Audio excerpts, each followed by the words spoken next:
अगर आप भी चाहते हैं SPG म्यूजिक एंटरटेनमेंट का वीडियो सबसे पहले आप तक पहुंचे, तो लाल बटन को दबाकर चैनल को सब्सक्राइब करें और साथ में बेल आइकन को दबाना ना भूलें। म्यूजिक बाय हाथ कटनी सटेन फैल में हाथ कटनी सटेन फैल में कटनी सटेन फैल में कोके बेवफाई खून भरल नैन में कोके बेवफाई खून भरल नैन में हाथ कटनी सटेन फैन में हाथ कटनी सटेन फैन में जबले नाही देखी रही बेचैन में जबले नाही देखी रही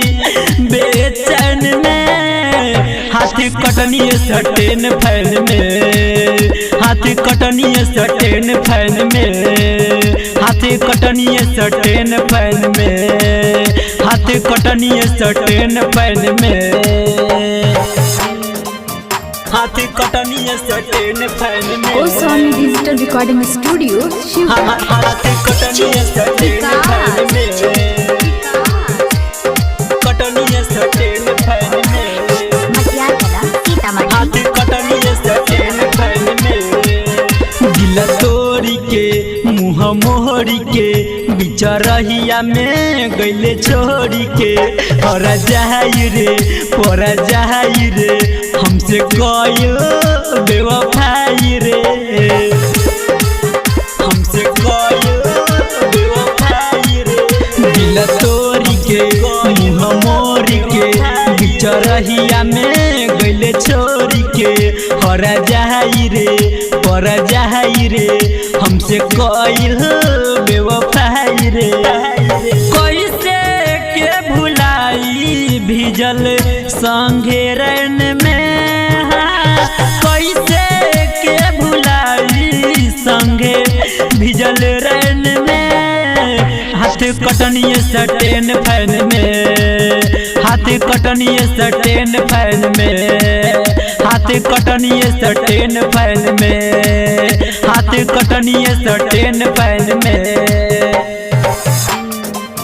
हाथ कटनी सटेन फैन में म्यूजिक बाय सनी दिले हाथ कटनी सटेन फैन में कटनी सटेन फैन में हाथ कटनी सटेन फैन में ठुकराई के खिसियाई के चल गईले दिल दुखाई के हाथ कटाई के नाम लिखाई के दे हब तोरा माई के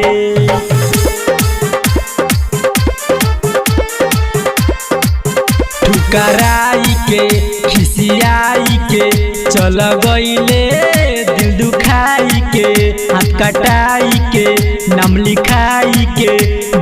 दे हब तोरा माई के राइटर सहनी दिलीप शशि रहे बन में हो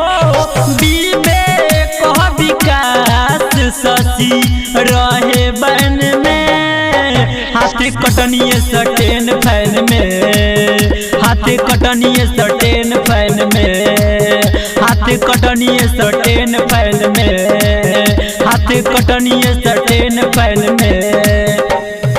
गोस्वामी डिजिटल रिकॉर्डिंग स्टूडियो।